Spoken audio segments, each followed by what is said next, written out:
जय श्री कृष्ण चैतन्य प्रभु नित्यानंद श्री अद्वैत गदाधार श्रीवासादि गौर भक्त वृंदा। हरे कृष्णा कृष्ण कृष्ण हरे हरे, हरे Ram Ram Ram Hare Hare. Hare Krishna and welcome back. Thank you for joining. Today we are discussing verse number 5 of chapter number 2 of Srimad Bhagavad Gita. And in the last few verses we saw that Krishna actually chastises Arjuna for his lamentation, and he's saying that this kind of lamentation is not befitting a person like you. So Krishna intentionally chastises and use words to also inspire Arjuna to get him out of this so that Arjuna can get up and fight.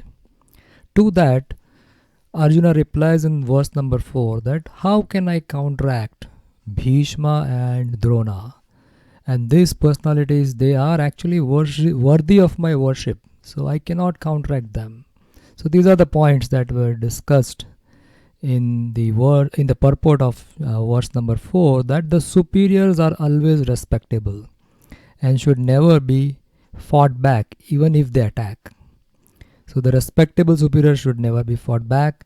They are always worshipable, and Srila Prabhupada says in the purport that it is a general etiquette that the superiors are not to be offered even a verbal fight. So, and the other thing which Prabhupada points out in the purport is Arjuna is in the mood of challenging Krishna, that Krishna, would you actually counteract your grandfather Ugrasena, or your spiritual master or your teacher Sandipani Muni? So you killed, because Krishna was called in that verse number 4 as Madhusudana and Arisudana. So you killed a demon named Madhu, so that's why you are Madhusudana, and that demon was your enemy. Here, the opposite side, the warriors are my grandfather and my respectable teachers. So Arjuna continues with the same point in this verse number 5, and he says that, let's read the Sanskrit. Gurun ahatva hi mahanubhavan shreyo bhuktum vaikshyam apiha loke hatvartha kamastu gurun ihaiva bhunjina bhogan rudhira pradigdhan. So Arjuna, the translation goes as, it would be better to live in this world by begging than to live at the cost of the lives of great souls who are my teachers. Even though desiring worldly gains, they are superiors. If they are killed, everything we enjoy will be tainted with blood. So the Sanskrit goes as Gurun. It starts this. The verse starts with the word Gurun. So Guru is a singular word and Gurun is plural. So Gurun ahatva hi mahanubhavan. Arjuna is saying that who are these mahanubhavans? They are my gurus. So in particular, the gurus were Dronacharya, Kripacharya, and especially Bhishma. So though Bhishma was a grandfather of the Pandavas, but Bhishma had taught them so many things. And especially to Arjuna, Bhishma taught many things. So Arjuna, as far as Bhishma is concerned, was at the level of his guru, and also along with his dear grandfather. So no doubt they have taken the side of adharma, but they are still my guru. Guru means mahanubhava, or they are great souls. In the next line, Arjuna says, Shreyo bhoktum bhaiksham apiha loke. So he is saying that instead of killing these great souls, what is Shreya? Shreya means what is a long-term good for me. So there are two words, Shreya and Preya. Shreya is a long-term good, and Preyas means immediate, benefit. So he's saying that Shreya bhoktum bhaiksham apiha loke. It is better for me in the long term that I live by begging. I live by begging, that is better for me. Then he's saying hatvartha kamanstu gurun ihaiva. Even if I kill them for my lust, even if I kill them for my kama, hatvartha kamams, Then what is he saying? Bhunjaniya bhogan rudhira pradigdan. He's saying the enjoyment of this kingdom which I'm going to get after killing them, and the enjoyment and the wealth, everything I'm going to get or everything I'm going to enjoy, it will be Ruddhira Pradigdan, which will be tainted with the blood of these people. So how can I enjoy that? What is the use of such kingdom which is tainted by the blood of my own relatives and which is contaminated by sins? So here we see that Arjuna is maintaining his respect towards the elder even though they have acted in a wrong way. And he's saying that I cannot kill them. Better to live by begging. Why live by begging? Because Kshatriya, there is no other way to live. They are actually meant to rule. So if they do not rule, then they will have to live a life of a renunciate. And then they will have to live by the process of begging. So in Mahabharata we say that the position of Bhishma Pitamaha, Bhishma Dev, is very, very unique. So Bhishma Pitamaha is a great soldier, also is a grandfather of the Pandavas, but at the same time he is a Mahajana. So what are these Mahajana? So that is explained in Mahabharata and also in the Bhagavatam, and I have put the information over here that Mahajana is a Maha plus Jana, means they are great souls. So there are actually 12 Mahajanas. So just like in any field, if you want to succeed, you need to have a role model from whom we get inspired. So the same goes with the spirituality. In the field of spirituality, if you want to accomplish something or something great, if you want to get, we need to have role models. So the role models have already accomplished that, what we want. So we want to walk in their footsteps. So scriptures tells us that you need to walk in the footsteps of great souls. And who are these great souls? So these great souls in Mahabharata, in the Vana Parva, in the chapter 313 and verse 117, it is given that Tarka apratishta sutayo vibhinna nasa virasi yasya matanna brimnam dharmasya tattva nihita guhayam mahajano yena gatasya panta. So what this verse says that, by dry argument, you cannot reach to any conclusions. So normally when the philosophers they meet, they actually argue with each other. So if you want to establish yourself, you need to argue and defeat the argument of other person. So here is those are called as rishis. A great personality whose opinion does not differ from the opinion of others is not considered a sage or a rishi. So simply by studying the Vedas, which are variegated, one cannot come to the right path by which religious principles are understood. So the solid truth of the religious principle is hidden in the heart of unadulterated self-realized persons. Consequently, as the Shastras confirm, one should accept whatever the progressive path of the Mahajan advocate. So Mahajana yena gatasya panta means Mahajan are the role model for a person who want to advance spiritually. And who are these Mahajans? So these Mahajans, they are described in Srimad Bhagavatam, Canto 6, Chapter 3, verse 20 and 21. This has been described by Yamaraj. So who are these Mahajans? So these are the names: Lord Brahma, Lord Shiva, Narada Muni, Kumaras, Kapila, Manu, Prahlada, Janaka, Bhishma, Bali Maharaj, Sukadev Goswami, and Yamaraj himself. So these are the 12 Mahajans. These are described in the scriptures.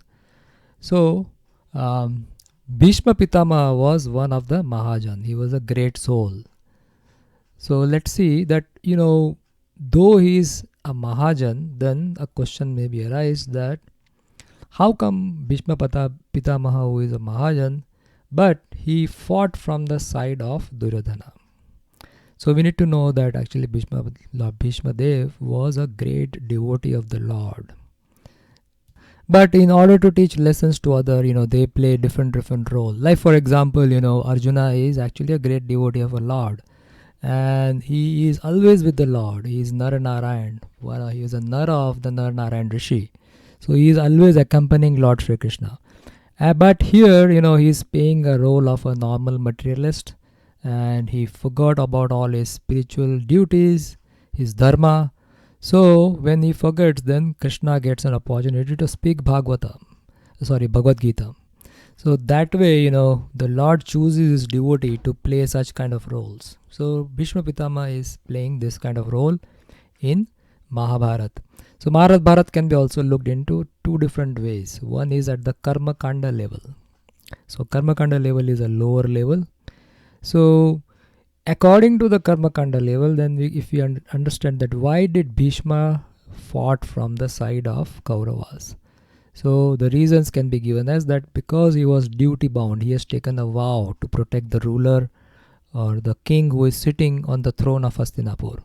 Because he has taken the vow, he is trying to protect and he is trying to fight from the sides of the Kauravas. And the second reason at the Karmakanda level is because he has eaten the salt and the grains of the Kauravas. So he cannot fight from the other side. But then there is a higher level, is a pure devotional level understanding. So then why did he fight based on the higher level of understanding?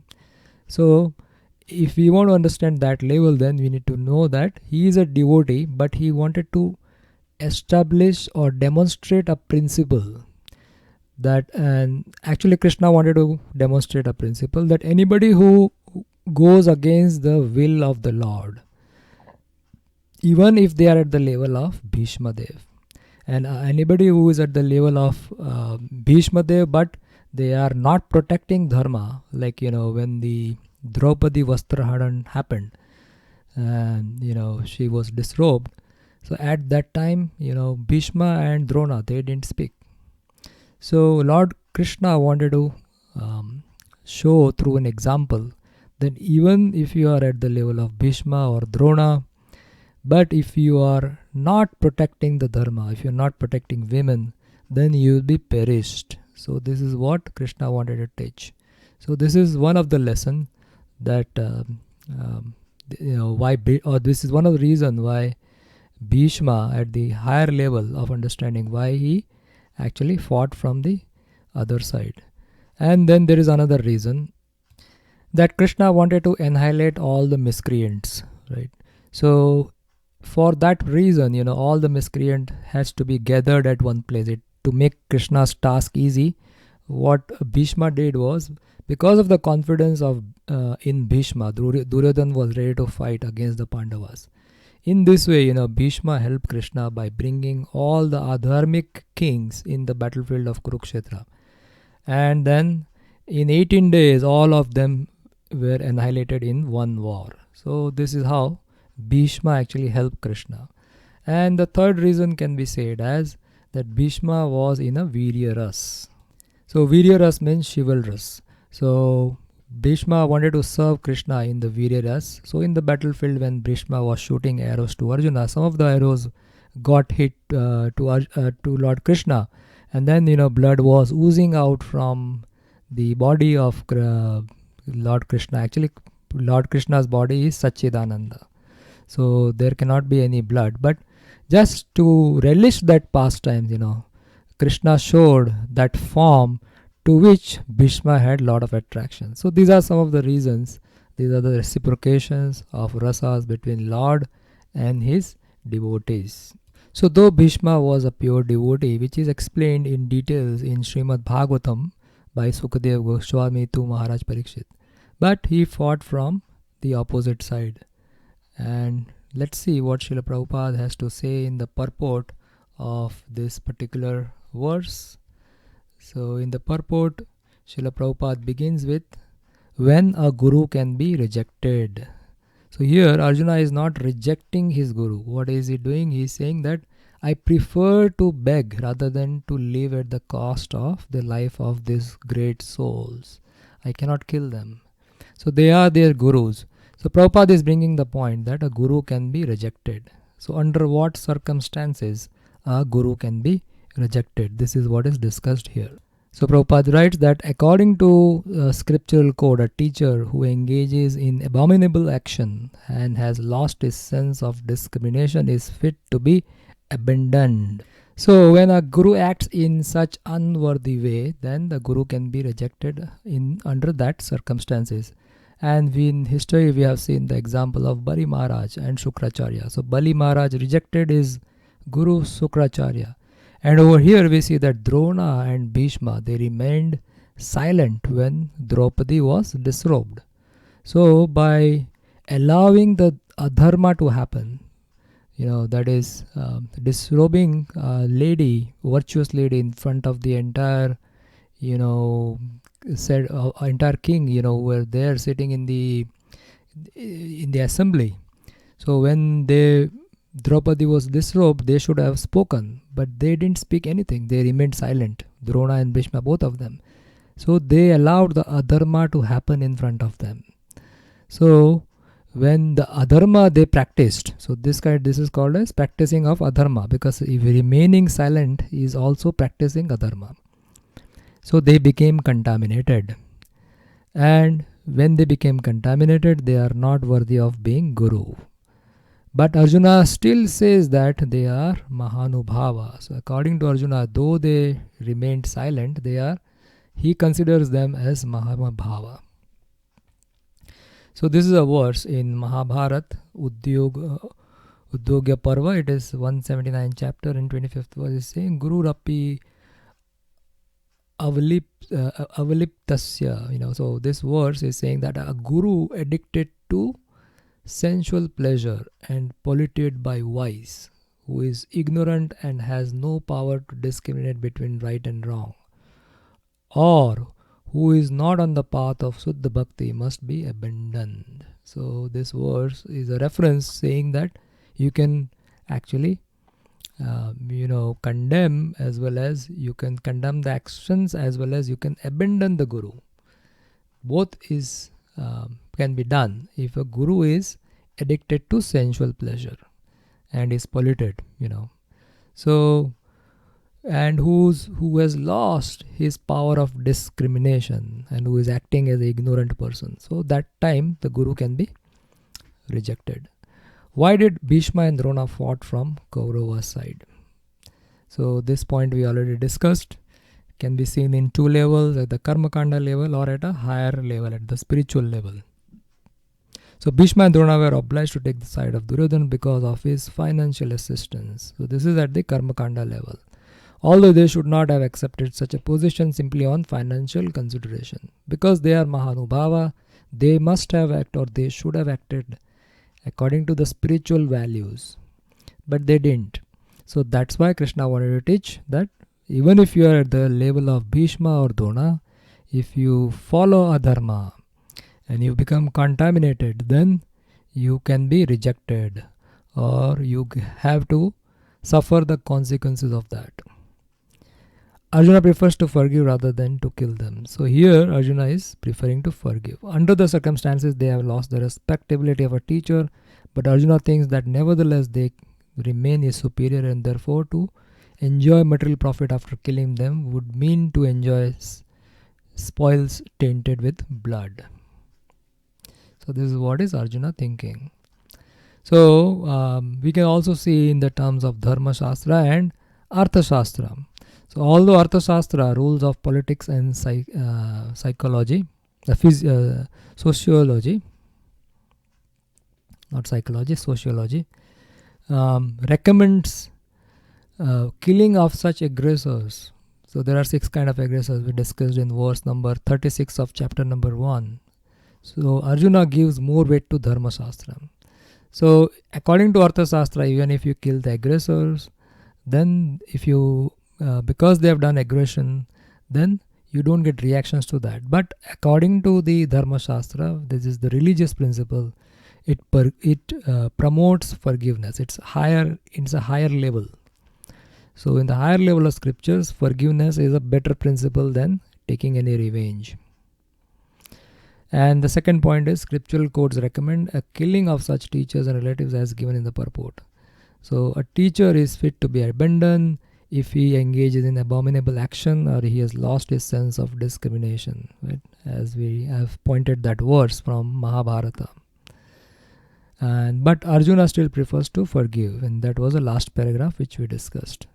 So I think all the points in this particular verse we have discussed, and then we'll continue with Arjuna's argument and his indecision in the next verse. So thank you so much. Srila Prabhupada ki jai. Srimad Bhagavad Gita ki jai. Gaur Premanande Hari Bol.